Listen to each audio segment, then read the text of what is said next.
Hi friends, welcome to VRA cooking channel. Today recipe వచ్చి ఆలు 65. ఇది ఇంట్లోనే చాలా ఈజీగా ఎలా ప్రిపేర్ చేయాలో చూపిస్తున్నాను.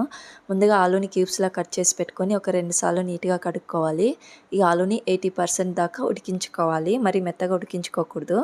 ఆలు కొంచెం కూల్ అయిన తర్వాత 4 table spoon corn flour, 2 table spoon మైదా, 1 టేబుల్ స్పూన్ ఉప్పు, 1 టేబుల్ స్పూన్ కారం వేసుకొని 1 టేబుల్ స్పూన్ వాటర్ యాడ్ చేసుకొని మొత్తం ముక్కలు కలిసే విధంగా కలుపుకోవాలి. డీప్ ఫ్రై చేసుకోవడానికి ఆయిల్ పెట్టుకొని ఆయిల్ హీట్ అయిన తర్వాత మనం ముందుగా కలిపెట్టుకున్న ఆలు ముక్కల్ని ఇందులో వేసుకొని ఫ్రై చేసుకోవాలి. అలాగే ఒక బండి పెట్టుకొని 2 టేబుల్ స్పూన్ ఆయిల్ వేసుకొని ఒక 4 పచ్చిమిర్చి, ఒక వెల్లుల్లి 6 అన్నీ చిన్నగా కట్ చేసి పెట్టుకోవాలి. అలాగే కరివేపాకు, ఒక ఉల్లిపాయ వేసుకొని ధనియా పౌడర్, జీరా పౌడర్, మసాలా పౌడర్, ఇంకా కారం వేసుకొని మొత్తం కలుపుకోవాలి. అలాగే తగినంత ఉప్పు, ఒక కప్పు పెరుగు వేసుకొని స్టవ్ ఆఫ్ చేసుకొని మనం ముందుగా డీప్ ఫ్రై చేసుకున్న ఈ ఆలుని వేసుకొని మొత్తం కలిసే విధంగా కలుపుకోవాలి. అలాగే లాస్ట్లో కొంచెం నిమ్మకాయ పిండుకుంటే ఆలు 65 రెడీ.